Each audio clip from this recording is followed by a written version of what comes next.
अब आज की इस वीडियो की बात की जाए तो ये ब्रिक्स के इर्द गिर्द घूमने जा रही है। ब्रिक्स को लेकर यहाँ पर दो खबरें हम लोग डिस्कस करने जा रहे हैं। दोनों ही बहुत ही ज्यादा इंपॉर्टेंट है, आप थंबनेल देखकर समझ ही गए होंगे।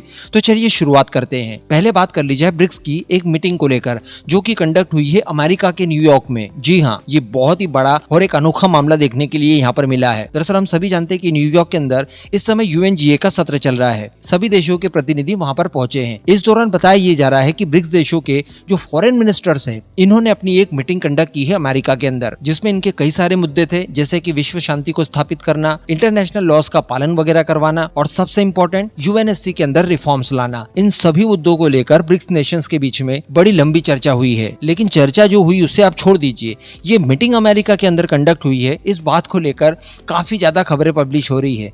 आप हिंदुस्तान का ये आर्टिकल ही पढ़ लीजिए। इसमें किस तरह से मॉक करते हुए एक हेडलाइन दिखाई दे रही है आपको कि ट्रम्प के देश में ब्रिक्स समूह की बैठक हुई। तो निश्चित तौर पर ये अपने आप में एक अनोखा मामला है, क्योंकि अमेरिका की अगर बात की जाए तो वो इस समय पर्टिकुलर ब्रिक्स को अपने एक एनिमी के तौर पर देखता है। इवन ब्रिक्स को वो डी-डॉलराइजेशन के लिए एक टूल मानता है और स्पेशली ब्रिक्स करेंसी को लेकर अमेरिका इस समय काफी ज्यादा व्याकुल है। हालांकि मैं आपको बता दूं कि ब्रिक्स मीटिंग के अलावा भी भारत और रशिया के विदेश मंत्रियों के बीच में भी एक बैठक हुई, जिसमें सबसे बड़ा मुद्दा यूक्रेन युद्ध को रुकवाने और साथ ही व्लादिमीर पुतिन की जो दिसंबर मंथ में भारत विजिट होगी इसको लेकर चर्चाएं की गई। अब अगली खबर की बात कर ली जाए तो यार ये खबर बहुत ही ज्यादा अनोखी है, क्योंकि ये पैलेस्टीन से जुड़ी हुई है। इजराइल पैलेस्टीन और पैलेस्टीन के बारे में बताया ये जा रहा है कि इन्होंने ब्रिक्स समिट को ज्वाइन करने के लिए आवेदन किया है। अब आप समझ सकते हैं कि इसके मायने क्या हो सकते हैं।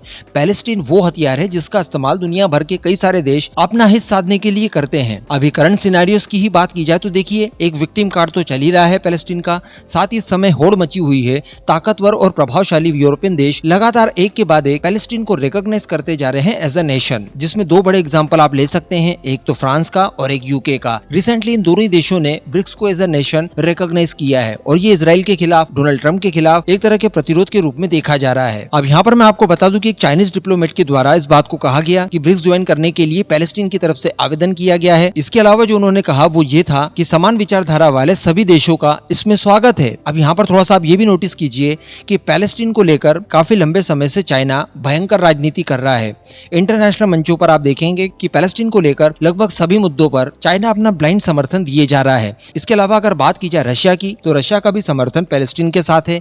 स्पेशली चाइना और रशिया दोनों ही ईरान के बहुत बड़े सहयोगी हैं और ईरान के माध्यम से वो पैलेस्टीन को समर्थन करते हैं, और अगर पैलेस्टीन को समर्थन करते हैं तो बाय डिफॉल्ट वो लोग इजराइल के अगेंस्ट हो जाते हैं। तो अब आप सोचकर देखिए कि अगर पैलेस्टीन को लेकर ब्रिक्स के अंदर भी राजनीति करनी शुरू कर दी गई तो ये भारत जैसे देशों के लिए काफी ज्यादा प्रॉब्लमेटिक बात हो सकती है। हालांकि मैं आपको बता दूं कि ब्रिक्स को वही ज्वाइन कर सकता है जिस सदस्य के लिए पुराने सभी सदस्य हामी भर दें। कोई एक भी अगर वीटो लगा देता है तो किसी नए सदस्य की एंट्री इस ग्रुप में नहीं हो सकती। तो भारत निश्चित तौर पर ऐसा ही करेगा, क्योंकि पैलेस्टीन को अंदर लेकर हम लोग इजराइल जैसे देश के साथ संबंधों को खटास में नहीं डाल सकते।